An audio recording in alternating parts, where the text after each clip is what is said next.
हाँ जी, प्यारे बच्चों, बहुत बहुत स्वागत है आपका लेक्चर 1। और चैप्टर बदल गया है।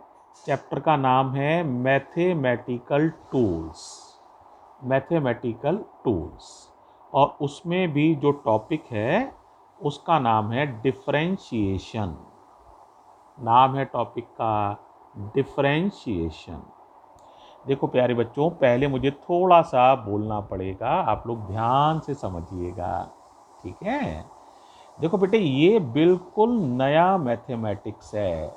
आज से पहले ऐसा मैथमेटिक्स आपने नहीं पढ़ा है मजेदार बात। और समझो, ये बेटे दो चीजें हैं मैथ्स में ना। हर ऑपरेशन एक तो होता है, एक उसका उल्टा ऑपरेशन होता है, यानी पेयर में चलते हैं ऑपरेशन। जैसे प्लस तो उसका उल्टा है माइनस, डिवीजन तो उसका उल्टा है मल्टीप्लिकेशन। इसी तरह से बेटे एक बिल्कुल नया तरह का मैथमेटिक्स आप पढ़ने जा रहे हो, जिसमें दो ऑपरेशन होंगे।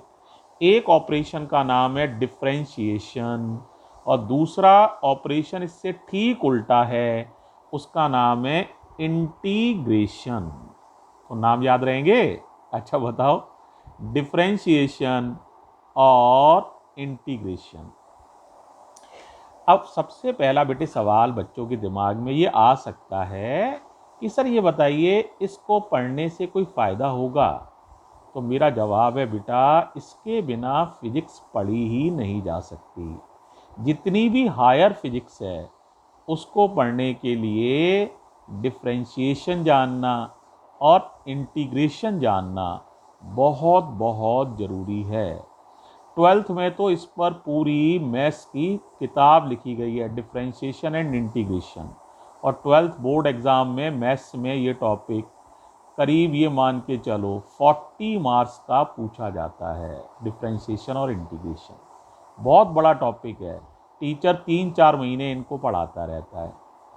लेकिन अब आप सोचेंगे यहाँ क्यों पढ़ा रहे हैं? यहाँ इसलिए पढ़ा रहे हैं बेटा कि जो बच्चे बायोलॉजी लेंगे उन पे तो मैथ्स होगी नहीं, या मैथ्स भी लेंगे तो वो ट्वेल्थ में जाके इस टॉपिक को रखा गया है। तो लेकिन यूज़ इसका फिजिक्स में होगा 11th से ही, तो वो बच्चे कैसे इसको समझें? इसीलिए सिलेबस में ये टॉपिक फिजिक्स में रखा गया है, ठीक है।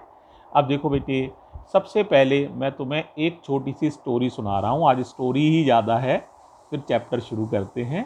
एक आसान सी बात मैं पूछ रहा हूँ, सारे बच्चे ध्यान दीजिएगा, उससे थोड़ा सा समझ में आएगा कि इनकी ज़रूरत क्यों है, ठीक है। तो ज़रा बताइएगा। जैसे मान लो बेटा, एक ना आपकी छत पर एक टैंक रखा हुआ है ना। बहुत ऊंची टंकी रखी हुई है, देखो बना भी देते हैं। जैसे मान लो ये बहुत ऊंची टंकी आपके यहाँ रखी हुई है, ऐसे रखी होती है, आपको मालूम ही है। ये बहुत ऊंची टंकी है, समझ आ रहा है।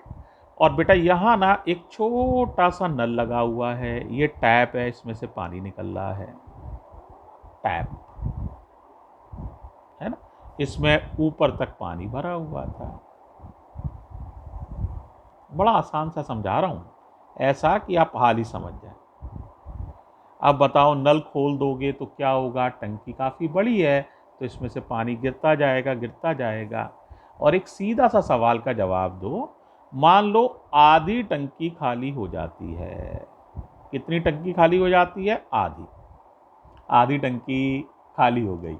और आधी टंकी खाली होने में जो समय लगता है वो 1 आवर लगता है, यानी 1 घंटे में आधी टंकी खाली हो जाती है। तो एक बड़ा आसान सा सवाल पूछ रहा हूं, बताओ पूरी टंकी खाली होने में कितना समय लगेगा? सोचो, चुप हूं मैं, सोचो भाई जरा, कितना समय लगेगा पूरी टंकी खाली होने में? बताओ, सोचो ध्यान से। आधी टंकी खाली होने में 1 घंटा लगता है, तो पूरी टंकी खाली होने में कितना समय लगेगा? जवाब तुम लोग आसान से समझ गए होगे कि आप लोग कहोगे ऐसा है सर, इसमें क्या है, 2 घंटे लगेंगे। ऐसे ही कहोगे ना? लेकिन अब तुम केयरफुली सोचो, ये एक गलत जवाब है। 2 घंटे नहीं लगेंगे। अब कई बच्चे ऐसा कहते ही नाराज हो जाएंगे, सर 2 घंटे क्यों नहीं लगेंगे? आधी टंकी में तो 1 घंटा लगता है, तो पूरी टंकी में तो 2 घंटे लगेंगे। अब मैं तुमसे ही कहता हूं, थोड़ा केयरफुली सोचना, ठीक है? सही इसका जो आंसर आएगा वो है, एग्जैक्ट तो निकालना पड़ेगा, लेकिन 2 घंटे से ज्यादा समय लगेगा। 2 आवर्स प्लस, यानी मोर देन 2 आवर्स लगेंगे।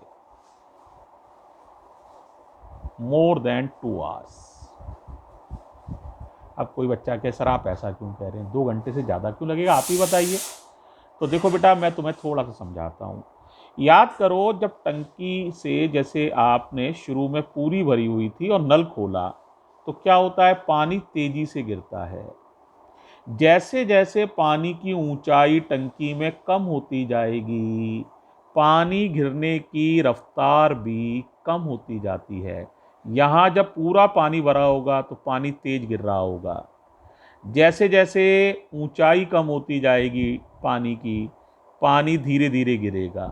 तो शुरू की टंकी जल्दी खाली होगी, बाद में ये वाला जो पोर्शन है, क्योंकि पानी गिरने की स्पीड कम होती चली जाएगी, एक समान स्पीड से पानी नहीं गिरेगा, यहाँ स्पीड ज़्यादा थी, हर बार ऊंचाई कम होने के साथ स्पीड कम होती जाएगी।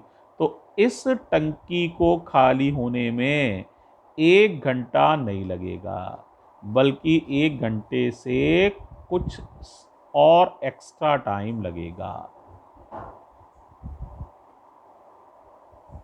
इसीलिए पूरी टंकी खाली होने में 2 घंटे से एक्स्ट्रा टाइम लगेगा। अब यह सिंपल मैथ्स जो तुमने 9-10 तक पढ़ा है, उससे कभी भी आप इस तरह के सवालों को सॉल्व नहीं कर सकते हो। सोचो, कर पाओगे? उसमें तो सीधा होता है, आधी टंकी 1 घंटा, पूरी टंकी 2 घंटे। तो बेटे, इस तरह के सवालों को, और ऐसे बार बार हर चैप्टर में कई ऐसी प्रॉब्लम्स होंगी जिनमें चीजें लगातार बदलेंगी, तो उनके लिए हमें एक नई अप्रोच चाहिए मैथ्स की, है ना? तो वहाँ हम यूज़ करते हैं एक नई अप्रोच को, और वो अप्रोच ही है डिफरेंशिएशन एंड इंटीग्रेशन। अब आप कहेंगे लगातार बदलेंगी, सर इसका नहीं मतलब समझ में आया। आप कह रहे हैं चीज़ें हर इंस्टेंट पर बदलेंगी, ये नहीं समझ आया। देखो सोचो, जैसे यहाँ पानी पहले तेज गिर रहा होगा, जैसे ही पानी गिरेगा बर्तन में पानी की ऊंचाई कम होती चली जाएगी, और जैसे जैसे ऊंचाई कम होती जाएगी क्या होगा, बताओ बताओ? स्पीड पानी की कम होती जाएगी, निकलने की स्पीड भी पानी की कम होती जाएगी। तो आप देखो, जैसे जैसे एच पर असर पड़ रहा है, पानी की ऊंचाई कम हो रही है, ये वेलोसिटी पर भी असर पड़ रहा है। तो हर बार आप सोचो, एक बूंद भी पानी निकले तो कुछ तो ऊंचाई कम होगी टंकी में, तो हर इंस्टेंट पर पानी की वेलोसिटी लगातार कम होती जाएगी। तो कोई बच्चा यहाँ कह सकता है सर कि वेलोसिटी यहाँ एक फ्री फंक्शन नहीं है, बल्कि ये तो हाइट का फंक्शन है। हाइट जरा जरा भी कम होगी तो वेलोसिटी भी कम होगी। अब ऐसी प्रॉब्लम में वेलोसिटी वेरिएबल हो गई, हाइट भी वेरिएबल हो गई, है ना? अब ऐसी प्रॉब्लम्स को कैसे सॉल्व किया जाए, है ना? इन्हीं के लिए नया मैथ्स हम बताने जा रहे हैं। अब बाकी डिटेल्स तो बेटे मैं आपको जो है, जब पहले टॉपिक पहले पढ़ा लेते हैं, डिफरेंशिएशन ये चलेगा 4-5 दिन, फिर इंटीग्रेशन भी ऐसे ही चलेगा 4-5 दिन।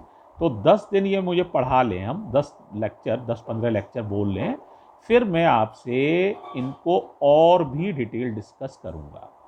लेकिन कितना भी डिटेल कर लें बेटा, इसको करने में तो बहुत समय लगता है। मैंने बोला ही 12th में भी 4 महीने से ज़्यादा समय लगता है डिफरेंशिएशन इंटीग्रेशन सीखने में।